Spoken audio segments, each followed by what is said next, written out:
Hello, everyone, and welcome to the Science of Philanthropy session.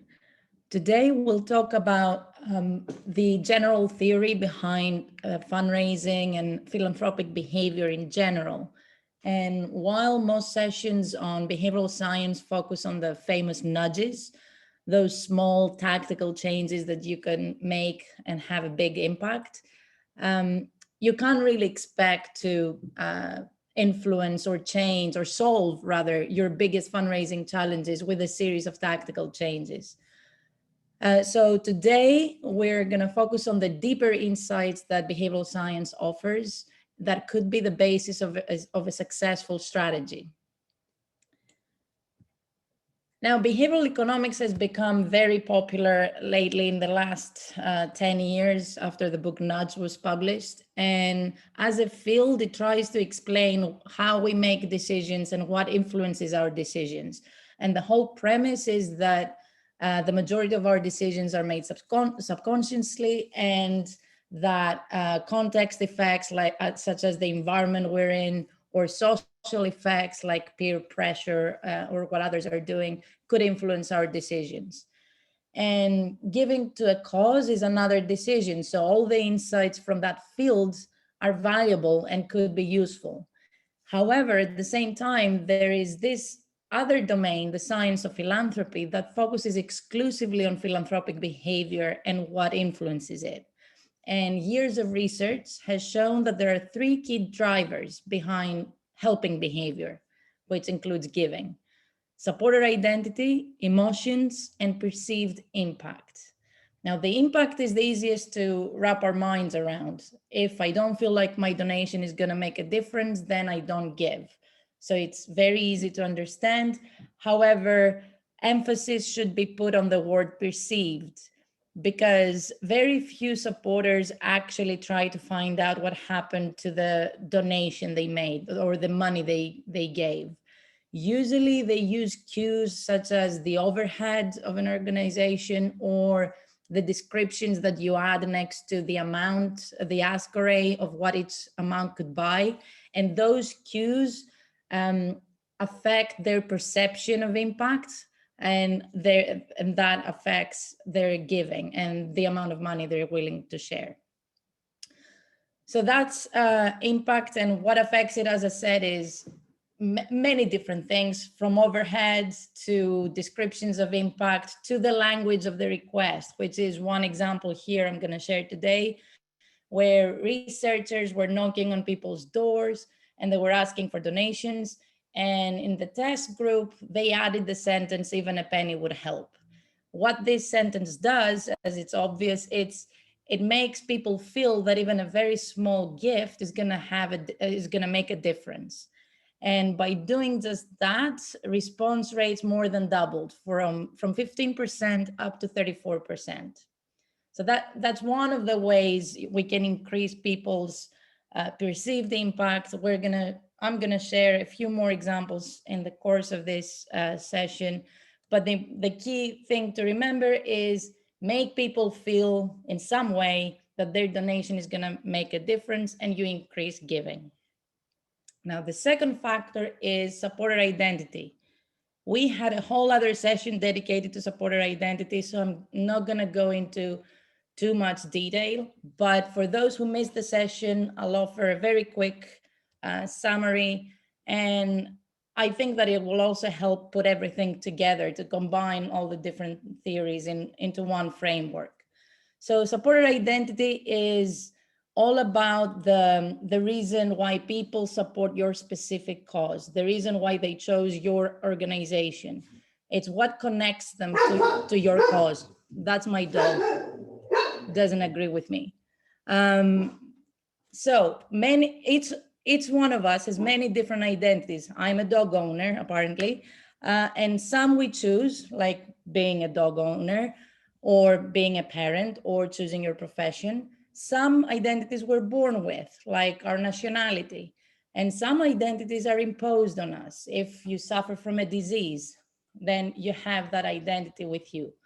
And each of these identities are linked with specific values and goals that can drive our behavior when they're active. And the supporter identity, which is the identity that donors have that connects them to your cause, will influence their giving behavior. And a couple of examples how identity influences giving. Here is from a health organization where you can see people where had either a direct connection to the charity. That means these were people with a disease that were helped by the charity, or they had a direct connection to the cause. They had the disease, but they weren't helped by the charity. And indirect to charity is they know someone who has been helped by the organization, and no connection is they have no connection with the disease. And you can see that the stronger the connection to the cause, the higher the value and the higher the retention. The same goes for a different organization, a human rights organization, where the supporter identity is being an activist. And you can see here that people who identify strongly as activists have a higher commitment score. This score is a proprietary measure, and it measures loyalty to the organization, and it can predict value and retention. And you can see here, once again, how identifying as an activist leads to higher lifetime value and a higher average monthly gift, which is the line. So in summary, having some connection to the cause is the reason why people support your specific organization. And even before you do anything, this will determine how much they will give and for how long they're going to retain because of that connection they have, because of their identity. But you also have the opportunity to prime that identity with cues, with language, with your communications, and to increase that connection even further, and thus increase their value even further and their retention. The third key driver of giving behavior is our emotions. And this shouldn't be a surprise to any of you. We all think and know how when we have when a fundraising appeal is emotional, it results to more giving. And typically this is the direction that we have in our heads when we think about emotions. The emotion comes first and it drives us to a specific action. I feel hungry, so I eat. I feel sad, so I give. However, there is another side to this. There is also the opportunity to talk to people about the way giving is going to make them feel, what we call anticipated emotion. And it's known that the emotion can also be the goal of our behavior. And we expect to feel a certain way if we take an action. And that's why we do it, in order to feel that way. So I don't give because I feel sad, but I give because I want to feel happier. Or bringing identity into this again, I give because as an environmentalist, for example, I want to feel proud, so I give to an environmentalist cause. Now, we covered very briefly the three key factors that affect giving. And the other thing you should know is that there are two different stages when it comes to the donation decision. And each of these factors doesn't affect each stage equally. The first stage is whether we want to help or not, whether we want to give money or not. And then the second stage is how we want to help or how much we want to give. The emotion of the appeal, how we make people feel, like sad, happy, or anything else that in the story we include, for example, affects both stages, but it mostly affects the amount that people are willing to share. What affects the initial conversion, as we call it, their decision to actually give, is mostly the goals that they have. And if we can show them that by giving to our cause, they are expressing who they are, their identity, and they're gonna feel a certain way, proud, happy, whatever that might be, we can increase response rates. To affect the amount decision, then you can focus more on yourself. So in order to convert people, you focus on them. In order to increase their value, you focus on the organization, the need, how we're helping, and the impact that we're having or that you could have with your donation. Now let's see how all this comes together in practice. I'm going to share an example here of a Facebook ad from a US religious organization, which is why we targeted evangelical Christians. And to that group, we showed 3 ads. The control ad, which was a mixture of emotion and impact language, along with some religious language. So it's everything in one.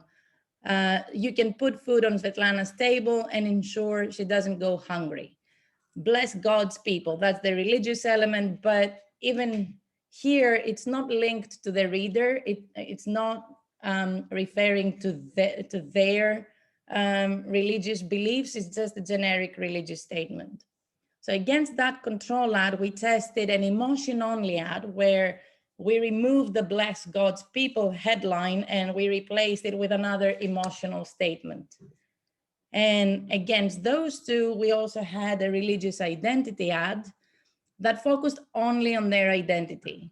As an evangelical Christian, you believe Jews should return to Israel to fulfill biblical prophecy. Receive God's blessing by blessing the Jewish people. So it's all about their religious identity. And looking at results, focusing on just the emotion increased click-through rate by 18%, but focusing just on identity increased click-through rate by 53% compared to the control. So it shows that during the initial conversion, the first stage of the donation decision, whether we decide to give or not, to click or not, what matters most is to create a link between the communication and the donor. This is another example where identity language matters for initial conversion. It's from, maybe you've seen it before, it's from a UK conservationist charity. We knew from an insights project that the identities were being a bird lover or a nature lover. So we started the phone call conversation with that question. And once people identified as one or the other, we then adapted the script to emphasize how you could enjoy privileges that will help you enjoy birds or nature, and how you could help save birds or nature. So everything was tied to the supporter's identity and goals. And by doing that, we increased conversion by 15% and average donor value by £10. Now, going to the other factor that affects giving, the emotions, anticipated emotions specifically, the way we expect to feel after making a donation. The test we did here was, we only changed the postscript sentence. So compared to the control that was a generic message around emergencies, we had a version that mentioned how giving could make you feel proud. We had a version mentioning how giving could make you feel happier. And then we had a third version. We thought maybe adding some gravitas by referencing the study we took that information for, it will make the statement more believable and thus more effective. Now, looking at results, all of these test versions increased the response rate compared to the control. But the most successful one was by far the pride condition, which increased response rate by 18% compared to the control, which then resulted to higher total revenue. So again, looking at this, we can see that during conversion, if we want to increase responses, emphasizing how giving is going to make people feel is a viable solution. And this is a first step at trying to do this. You can explore different emotions. You can explore different ways to show how you feel. For example, you can share how other supporters felt. You can use quotes or any other creative way to use this concept. Emotions also affect giving when we feel them. We talked about that. It's not that they have no effect as a source of our behavior. So when we feel empathy, yes, we tend to help more. And there are many different ways to trigger empathy. One way is to tell a story and have people indirectly experience what others feel. Another way, which we tested here, was to ask people to put themselves in that situation. So we took an email around the refugee crisis, and we added a paragraph in the beginning asking a few leading questions. Like, imagine you're a Syrian refugee fleeing your country. Where would you flee? Would you stay? What would you take with you? What do you feel your biggest challenge would be? So all of this is to prime these thoughts and make people think that way and put themselves in that situation and feel empathy. By doing that, we saw a 68% lift in conversions and a 74% lift in revenue. Again, emotions affect both decision stages, both the decision to help, which is conversions, and how much to give, which is the revenue. Now, impact. Again, there are many different ways to increase people's perceived impact. We talk about the even a penny would help sentence. Uh, you can, by offering a match offer, that's another way to increase people's perceived impact. Here, what we did in this test is compared to the control email, which was an update on malaria, we included in the test version, we included an infographic sharing the success we had at tackling malaria and specifically childhood cases of malaria. And by sharing that impact information, we increased conversions slightly, 20%, and we increased average gift by 79%. And again, that shows how impact information mostly influences how much people are willing to give. Finally, then how we talk about the need can also affect how much people are willing to give. And probably you're aware with this effect, the identifiable victim effect. But I'm repeating it because it's very intuitive to talk in numbers and statistics when you want to show how big the need is. It's very natural and to share that 4 million people are hungry or 11 million people are fleeing. However, based on this test where they had this information in one appeal, and they had a story of a little girl who is hungry in a second appeal, and they had both of these pieces of information in a third appeal, you can see that adding statistics, anytime statistics were mentioned, the average gift dropped. And that's because we can't really feel anything towards a number. I mean, how do you feel towards the number 11 million? It fails to trigger any emotion. And also, it's very difficult to grasp that number and create a mental image of it. Instead, it's very easy to create a mental image of a little girl who is hungry and your gift could help her. And by creating that mental image, you're able to trigger an emotional response. And that can create empathy, and that drives giving behavior. Okay, so we covered the three key factors: identity, emotions, perceived impact, and we saw how each of them affects the two different stages of the donation decision. What affects retention?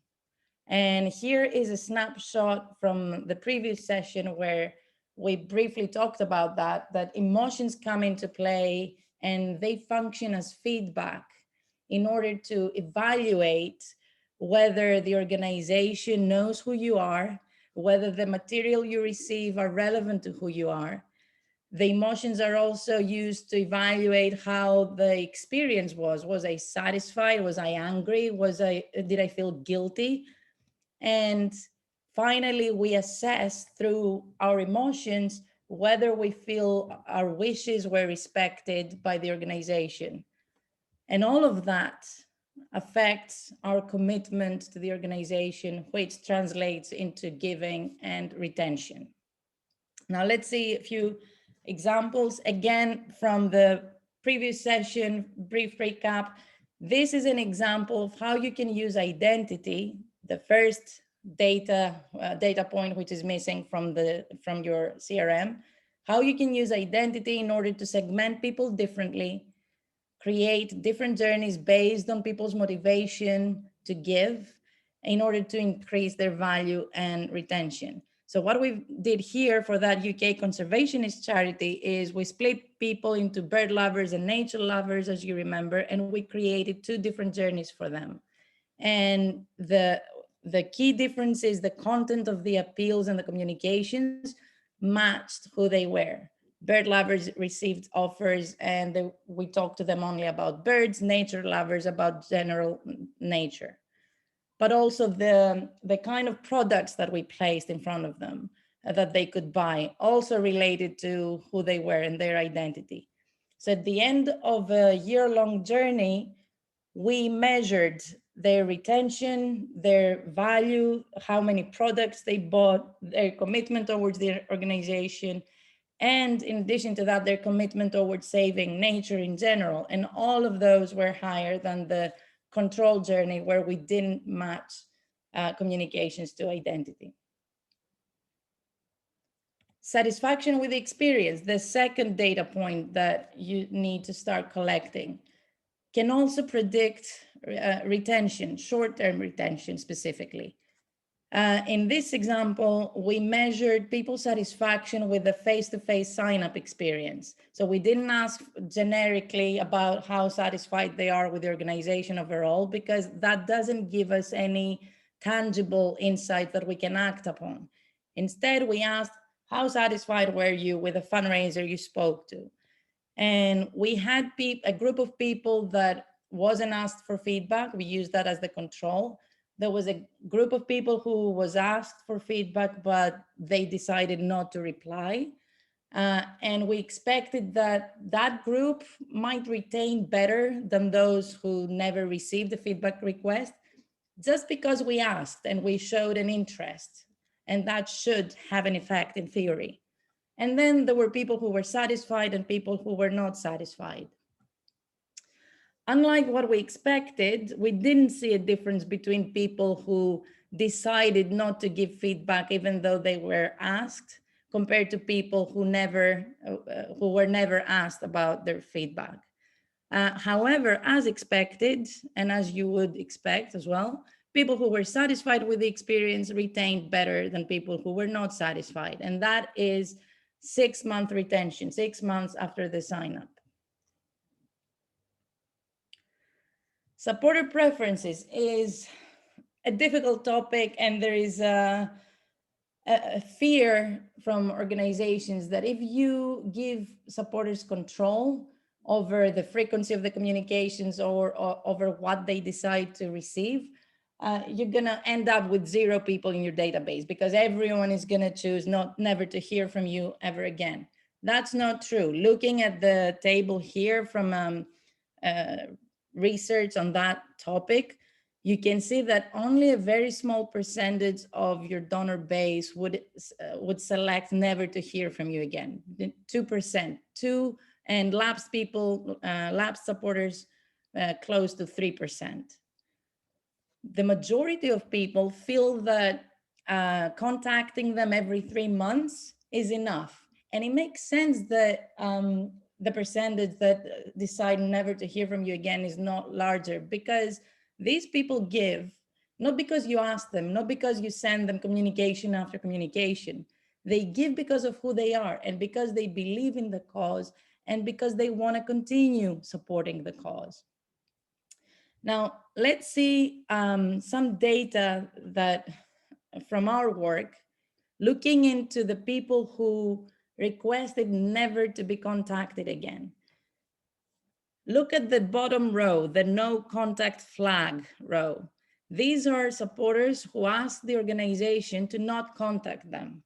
And you can see that their commitment score is very high. This goes from 0 to 10, so an 8 is very high commitment score. And you can see as well that their lifetime value is as good as the 90% of the supporter base. So just because these people don't want to hear from the organization, it doesn't mean that they don't want to support the organization. It doesn't mean that they're less valuable to this organization. So giving people control over how they support you can increase their sense of autonomy, their satisfaction with the experience with you, and it can even increase their giving, and it will definitely increase their retention. And here is an example of feedback that you very rarely see. This person gave to a Facebook ad, and they said, send me some solicitations. That's something that you rarely hear. This person requests the organization to contact them because, like I said, they give because they believe in the cause. But once again, they have a very specific preference. Send me some solicitations via email, and I'm likely to give again. So people want to support you, but they want to do it on their own terms, in the channels that they prefer. Like this person kind of blackmails the organization. If I receive paper mail, I'm going to cancel my monthly donation. To frequency, I donate once a year around Christmas. Don't send me multiple donations. I get too many mailings, one or two would be fine. This is the kind of feedback that you usually see, you're familiar with. And if your systems could be adapted to support this kind of flexibility, you will increase your supporters' satisfaction and their retention. Because tailoring to supporters' identity, respecting their wishes, is going to increase their satisfaction with the experience, which is going to increase their commitment to the organization. And that's important because even before you do anything, even before you communicate with your supporters, and if you didn't prime identity or respect their wishes, commitment can predict long-term retention. And this is data that we collected at the point of sign up. Someone signed up to a monthly gift. And this is the retention by commitment group, starting from the left, which is the lowest commitment group, transactional, all the way to the right with the highest commitment group. And you can see the difference between one and the other at 9 months retention. This is a very quick summary of what we covered today. One thing is that the donation decision is consisted of 2 stages: the decision to give and then the decision of how much to give. 3 key factors that affect giving are identity, emotions, and perceived impact, and they don't affect each stage equally. If you want to increase conversion, focus on the supporter, who they are, their values and goals, and what they want to achieve by giving. And if you want to increase their gift, focus on the impact that they could have, the need, and your organization. And finally, to increase retention, tailor based on who people are, create journeys based on who people are and why they give, find out their communication preferences and respect them, and that will increase their satisfaction with the experience with you and their commitment to the organization, and thus giving and retention. So overall, there is a science behind why people give. And even though it takes some work to uncover these insights or to apply them, the result will reward you. Thank you very much.